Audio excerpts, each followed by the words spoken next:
menolak adanya perpindahan agama ini. Walaupun sebagaimana yang analogi yang sudah saya coba pakai di awal, bahwasanya orang pindah agama itu wajar-wajar saja. Sepanjang mereka menjadi pribadi yang lebih baik, saya kira it's fine. Tetapi jika Anda misalkan merasa, wih, takut nanti rezeki saya seret, takut nanti saya dikutuk oleh orang-orang tetua dulu, takut nanti saya dimasukkan ke dalam neraka. Kalau masih ada keraguan dan kebimbangan seperti itu, ya lebih baik jangan.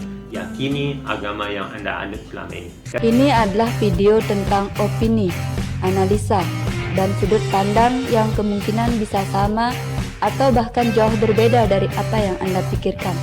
Maka hargai perbedaan dan silahkan tulis sudut pandang Anda di kolom komentar. Om Swastiastu, Om Sri Sai. Pada kesempatan ini kita akan coba membahas masalah masih seputar agama, yakni salahkah jika seseorang itu pindah agama? Atau dengan pertanyaan yang lain, apa salahnya jika seseorang itu beralih keyakinan atau pindah agama ke agama baru yang dirasanya lebih menyamankan? Dalam satu kesempatan saya pernah berdiskusi dengan beberapa teman dan ada satu jawaban yang sampai hari ini masih tersimpan dalam pikiran saya. Bagi saya itu smart sekali jawabannya, yakni beliau mengatakan, beliau menjawab pada waktu itu, saya kira tidak ada yang salah ketika seseorang memilih atau mengganti apa yang pernah dipakainya untuk kemudian memilih sesuatu yang baru demi untuk menyamankan hidupnya. Itu jika saya analogikan, ketika seseorang berpindah agama atau berpindah keyakinan, lalu seseorang tersebut atau mereka itu menjadi pribadi yang lebih baik, lalu di mana salahnya? Itu justru pertanyaan yang dijawab dengan sebuah pertanyaan balik, tetapi bagi saya itu jawaban yang cukup logis dan cukup baik untuk kita pakai perenungan bersama. Oke, apa yang ingin saya sampaikan pada kesempatan ini, mungkin banyak orang yang tidak akan pendapat, tapi it's okay, ini adalah sudut pandang saja. Saya coba untuk menyuguhkannya, memberikannya kepada Anda untuk coba kita pikirkan. Jika saya analogikan agama-agama ini seperti baju misalkan. Kita diberikan baju atau diwariskan baju oleh orang tua, karena agama biasanya menjadi warisan ya. Apa yang dianut oleh orang tua biasanya anak akan mengikutinya. Kita tidak benar-benar memiliki kebebasan pada waktu itu untuk menentukan. Tapi setelah kita dewasa, setelah kita mulai bisa berpikir untuk memilah, memilih dan menilai sesuatu yang kita anggap lebih cocok rasanya, mungkin pada waktu itu akan ada perhitungan atau kajian dari diri sendiri untuk menentukan atau memilih apakah jalan yang diwariskan oleh orang tua itu tetap akan kita pakai atau justru kita memilih jalan yang lain. Saya analogikan ini agama itu seperti pakaian. Jika pakaian itu diberikan oleh orang tua, size-nya mungkin sesuai, ada yang mungkin merasa sudah tidak nyaman lagi. Salah satu tujuan dari kita menggunakan pakaian itu kan agar kita nyaman memakainya. Tetapi jika pakaian yang sudah diberikan oleh orang tua itu kita rasa itu agak sempit sehingga agak menyesakkan, atau justru terlalu gede, kebesaran, sehingga baju itu longgar dan juga tidak nyaman, tidak membuat kita confidence, tidak membuat kita percaya diri untuk memakainya. So what? Lalu kenapa harus dipaksakan untuk memakainya? Karena itu hanya menyiksa diri sendiri saja. Jadi wajar jika kemudian mungkin orang yang merasa kurang nyaman dalam agama yang dianutnya atau dalam pakaian yang pernah dan telah dipakainya kemudian beralih memilih pakaian lain untuk dipakainya. Sepanjang hal tersebut tidak membuat dirinya tersakiti atau mereka nyaman menggunakan pakaian tersebut, saya kira ini fine-fine saja. Memang dalam beberapa kitab suci saya coba tonton videonya, saya coba pelajari juga dalam beberapa kitab suci. Di sana banyak juga ada penjabaran bagaimana seharusnya orang atau pengikutnya itu tidak sampai beralih keyakinan. Kan biasanya ya ada faktor yang ditakut-takuti, misalkan kalau misalkan seseorang beragama A kemudian pindah ke agama B, biasanya ditakut-takuti dengan neraka atau siksaan. tidak mendapatkan kebahagiaan, kesehatan, ataupun lain sebagainya. Memang, jika diteliti secara logika, masuk akal juga. Masuk akal dalam artian begini, misalkan jika kita sudah berada di dalam agama A, kemudian karena satu pertimbangan dan lain hal, sebagaimana yang sudah saya coba muat alasan-alasan yang menjadi faktor orang berpindah agama di video sebelumnya ini, kita mungkin akhirnya merasa kalau misalkan kita tidak plong sama sekali, masih ada keterikatan dalam artian nanti tidak dimarahi kalau saya ganti pakaian, ganti baju ini dengan baju yang lain, warna lain gitu. Masih ada keraguan-raguan. Jadi pikirannya tidak 100% untuk berganti pakaian atau berpindah keyakinan.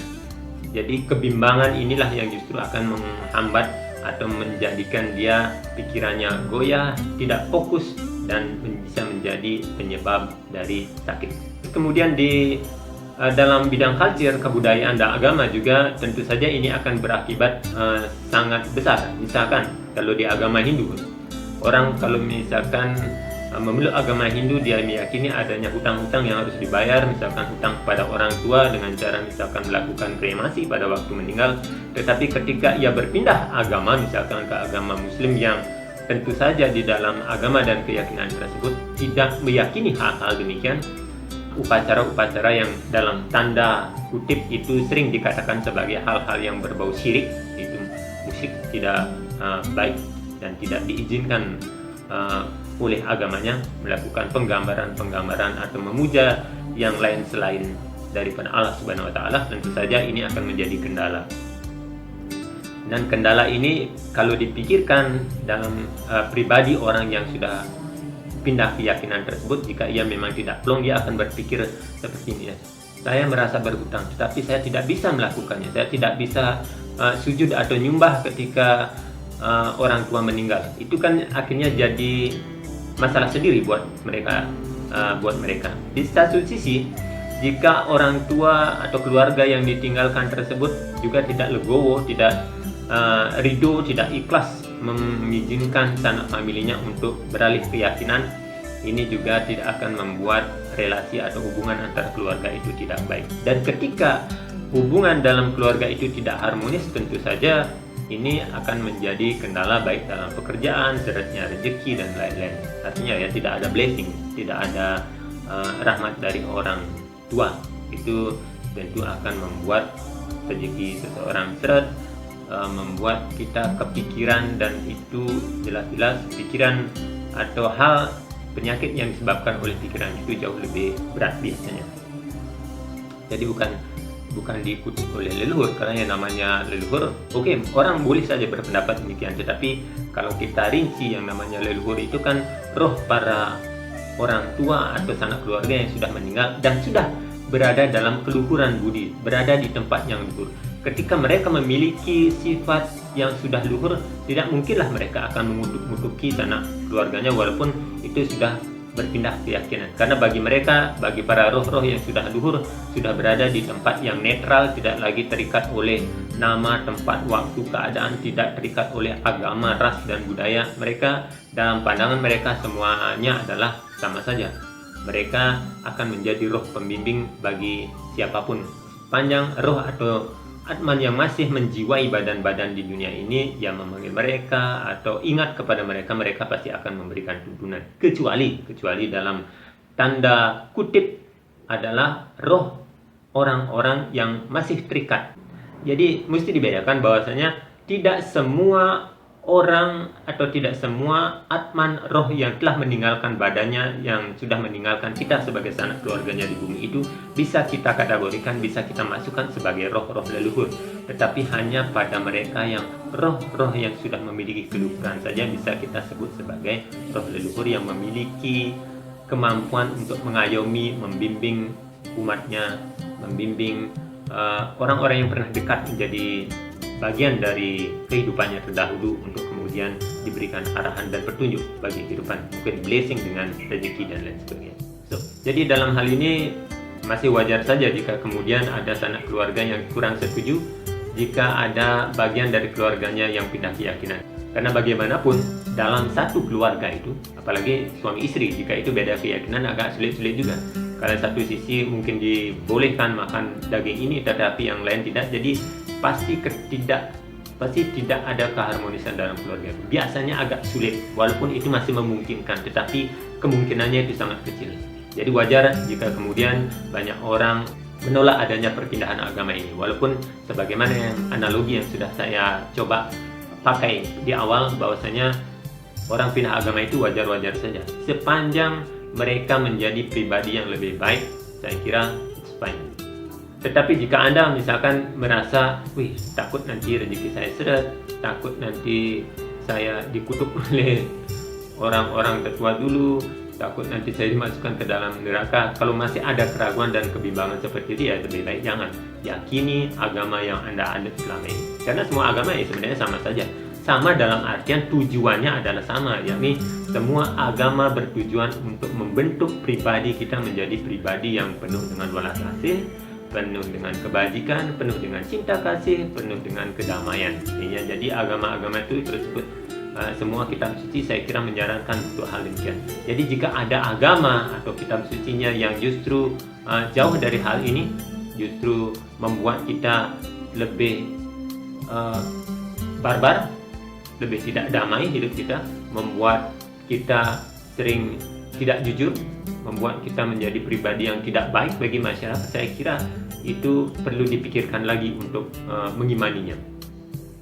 Sedangkan dalam satu sisi, jika agama itu memang sama, tujuannya sama, lalu kenapa harus pindah agama? Itu sama saja. Orang misalkan gini, orang mau cari air di danau, di sungai, airnya kan sama-sama air. Kalau tujuannya hanya untuk melepas dahaga supaya kita tidak kehausan, ya sudah sama saja. Tetapi yang membedakan ini yang perlu kita pikirkan bersama. Tata cara dan budaya masing-masing agama itu berlainan, berbeda. Jadi apa yang mungkin dianggap boleh dalam agama satu bisa jadi tidak boleh dalam agama B. Apa yang menjadi tujuan dari agama A bisa jadi tidak ada dalam agama B. Caranya berbeda-beda. Sebagaimana jalan, bisa dianalogikan juga sebagaimana jalan. Agama kan bisa juga dikatakan sebagai jalan. Tujuannya sama, yakni untuk mencapai tujuan yang satu. Misalkan kita mau mendaki gunung, orang boleh mendaki dari sisi manapun, sama, tujuannya sama, yakni mencapai puncak gunung untuk melihat sunrise, misalkan untuk melihat matahari terbit pertama, melihat puncak. Ketika sudah ada di puncak, ya sama, semuanya tidak ada yang perlu diperdebatkan. Tetapi ketika masih mendaki dari awal, itu ya banyak cara, banyak jalan yang menyuguhkan keindahan dan juga pengalaman yang berbeda-beda. Jadi wajar ini jika kemudian dalam masing-masing agama itu tampak banyak sekali perbedaan-perbedaan, tetapi walaupun persamaannya juga tentu banyak sekali. Nanti coba kita akan ulas beberapa persamaan di balik perbedaan-perbedaan agama yang ada, sehingga saya lebih cenderung untuk melihat persamaan-persamaannya saja, bukan untuk memperlebar atau memperjelas perbedaan yang ada sehingga kita justru menjadi terkotak-kotak dalam agama tersebut. Lebih baik kita coba cari persamaannya saja yang membuat kita yakin bahwasanya selain itu, beberapa hal ini bisa saja terjadi ketika seseorang memutuskan untuk berpindah agama. Misalnya, mereka akan mengalami goncangan hubungan dengan keluarga dan teman-teman, terutama ya jika komunitas mereka sebelumnya memiliki keyakinan yang kuat terhadap agama yang dianutnya. Ini bisa menyebabkan ketegangan dan konflik dalam hubungan interpersonal yang bisa menyebabkan perasaan terisolasi, kesepian, atau bahkan perasaan tidak diterima lagi dalam pergaulan atau komunitas mereka sebelumnya. Beberapa masyarakat atau negara mungkin memiliki aturan atau norma sosial yang membatasi perubahan agama atau bahkan menghukum mereka yang melakukannya, sebagaimana yang mungkin dapat kita baca atau dengar di beberapa portal pemberitaan pada saat ini, ya, bagaimana suatu negara atau wilayah tersebut menerapkan hukuman bagi mereka yang berpindah agama, terutama negara-negara yang memang pengasong agama. Jadi efek atau akibat dari berpindah agama yang lain adalah misalnya munculnya implikasi hukum. Di beberapa negara, pindah agama dapat memiliki implikasi hukum yang signifikan.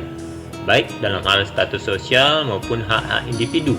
Misalnya dalam beberapa sistem hukum, pindah agama dapat mempengaruhi warisan, pernikahan, perceraian, atau hak asuh anak yang bahkan sulit untuk didapatkannya lagi. Nah, di beberapa masyarakat atau negara, pindah agama ini dapat menghadirkan tekanan sosial, diskriminasi, dan bahkan ancaman fisik.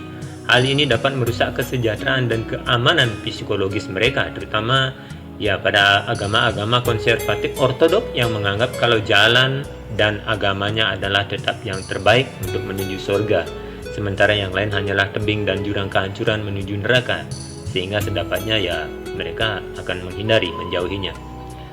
Jadi penting untuk diingat bahwa setiap perjalanan keagamaan tentu unik bagi setiap orang, dan pengalaman seseorang setelah pindah agama juga dapat bervariasi. Beberapa orang mungkin akan dapat menemukan kedamaian dan kebahagiaan yang mendalam dalam keputusan mereka, sementara yang lain mungkin akan menghadapi tantangan dan perjalanan yang sulit. Dukungan sosial, pemahaman, dan kesadaran tentang tantangan yang mungkin terjadi dapat membantu mengatasi ketidakdamaian yang mungkin akan ada atau hadir saat seseorang berpindah agama. Jadi menurut hemat saya, sebaiknya keputusan untuk berpindah agama seharusnya menjadi pertimbangan panjang yang harus dikaji nilai plus minusnya, baik buruknya, sebelum akhirnya memutuskan dan siap untuk menerima segala konsekuensi atau akibat yang muncul sesudahnya, sehingga mereka tidak perlu mencari kambing hitam manakala kenyataan tidak sesuai dengan apa yang mereka harapkan saat berpindah agama.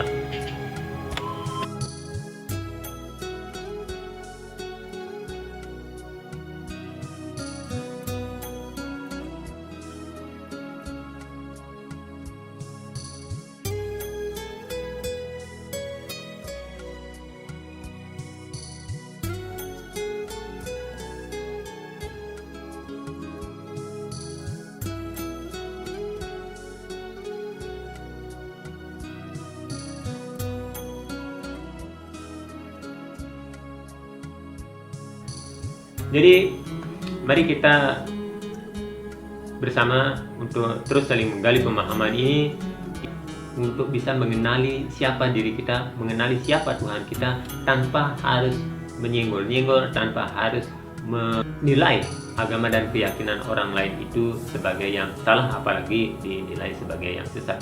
Kita hormati semua proses dari masing-masing agama dan keyakinan itu, tentang tata cara bagaimana mereka berproses untuk mengenali tujuan hidup yang juga termuat dalam kitab suci mereka. Jadi demikian, semoga uraian singkat ini semoga uraian singkat ini bisa lebih menjelaskan bagaimana posisi kita dan bagaimana toleransi antar umat beragama itu bisa tetap kita jaga, tetap kita bina demi kerukunan bersama di tanah NKRI ini. Mohon maaf jika ada salah-salah kata dalam penyampaian. Jadi silakan nanti tulis di kolom komentar jika ada sudut pandang para sahabat yang berbeda ataupun sama. Nanti kita coba sharingkan, kita saling memberi input, memberi masukan demi perbaikan kita bersama-sama untuk tetap saling sharing, tetap saling berbagi dan mengingatkan satu sama lain. Terima kasih. Saya tutup dengan para Santi. Semoga pikiran baik datang dari segala arah. Om Santi, Santi, Santi, Om.